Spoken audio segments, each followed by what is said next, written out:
10টা লোক কাফেলা করলে 10,000 রিয়াল। কাউরে কিন্তু জোর করে কাফেলা করানো হইতাছে না, আপসেই কাফেলা হইতাছে। এখন আপনারা তো অনেকেই বলবেন যে টাকাটা হয়তো হারাম, কিন্তু কাউরে তো এখানে ইচ্ছার বিরুদ্ধে কাউরে কাফেলা করা হইতাছে না, তাই না? তাহলে টাকাটা হারাম হয় কিভাবে? এরকম ধারণা অনেকেরই।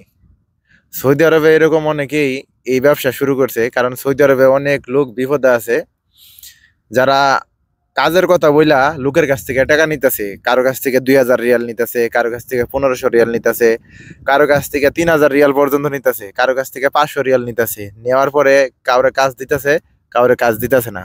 আর আমাদের বাংলাদেশের মানুষ এতটাই বোকা যে কাউরে চিনে না, কাউরে জানে না। এই যেরকম আমি ভিডিও করি, আমারে অনেকেই বলতেছে যে ভাই আপনি কি কাফেলা করেন ভাই, আপনার কাছে কি কোনো কাজ আছে? এখন আমি যদি বলি হ্যাঁ ভাই আমার কাছে কাজ আছে, আমারে 1500 রিয়াল দেন রাখবো, আমার 1,000 রিয়াল দেন রাখবো, তাহলে কিন্তু আপনারা আমারে বিশ্বাস করেন, আপনারা আমার দিবেন। কিন্তু দেওয়ার পরে যদি আমি যে অনেক লোকের, ধরেন আমি 50,000 রিয়াল নেওয়ার পরে আমার তো আর ভিডিও করার দরকার নাই, আমি বাদ দা দেশে গেলাম, আমার কি খুঁজে পাবেন? পাবেন না তো। তো কথা হচ্ছে যে আপনারা বিশ্বাসটা করেন হচ্ছে খুব দ্রুত। আমাদের বাংলাদেশি মানুষদেরকে বলতেছি যে আমি কয়দিন ধরে ভিডিও করি অনলাইনে, কয়দিন ধরে আমার ভিডিও ভাইরাল হয়েছে, আমারে বলতেছেন যে ভাই আপনার কাছে কোনো কাজ আছে, কাজ দিতে পারবেন? এরকম আমার মতো হাজার হাজার লোক এরকম দালালি করতেছে বর্তমানে সৌদি আরবে। কাজ কি কম, তার থেকে আমার মনে হয় যে কি বলবো রে ভাই, সৌদি আরবে কাজ তো নাই, দালালের অভাব নাই। ঠিক আছে?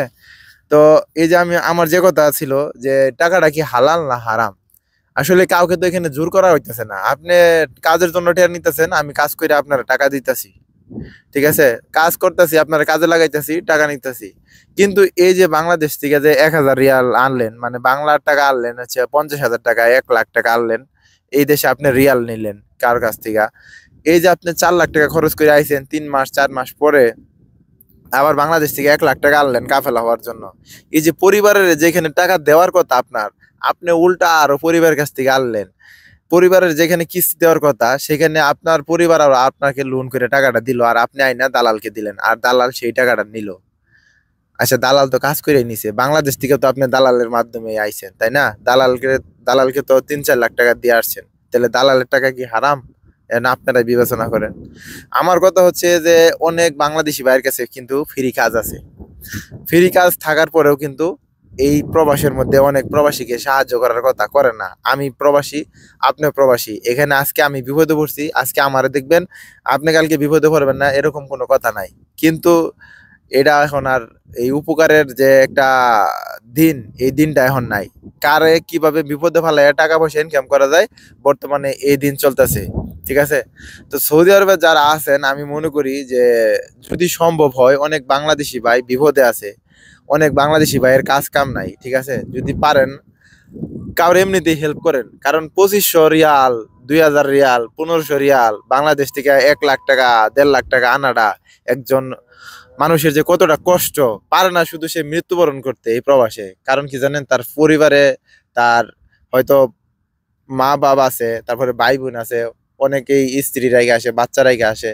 যদি অনেকে তো সুইসাইড করে মারাও যায়। কিছুদিন আগে আপনারা হয়তো দেখছেন যে রিয়াদ একটা লোক ফাঁসি দিয়া মারাও গেছে। ঠিক আছে? কারণ কি জানেন ভাই? যন্ত্রণা। কারো হচ্ছে পারিবারিক সমস্যা, কারো হচ্ছে এই দেশে কাজ পায় না, হে এক সমস্যা। নানান সমস্যায় একটা মানুষ আর কিছু খুঁজা হয় না, শেষ পর্যন্ত আত্মহত্যার রাস্তাটাই বাইছে নেয়। তো শেষমেশা একটা কথাই বলি ভাই, যদি কারো কাছে কোনো কাজ কাম থাকে, আমার একটাই অনুরোধ ভাই, যদি ফ্রিতে কাজ দেওয়া সম্ভব হয় দিয়েন। আর যদি সম্ভব না হয়, অন্তত টাকাগুলা মাইরা খায়েন না। অনেকে এই কাজ দেওয়ার কথা কয়ে অনেক টাকা মাইরা খান, এই কাজটা করেন না, ঠিক আছে? কারণ সে পরবর্তীতে তো আর বাংলাদেশ থেকে টাকা পয়সা আনতে পারবো না। ভালো থাকবেন, সুস্থ থাকবেন, আসসালামু আলাইকুম।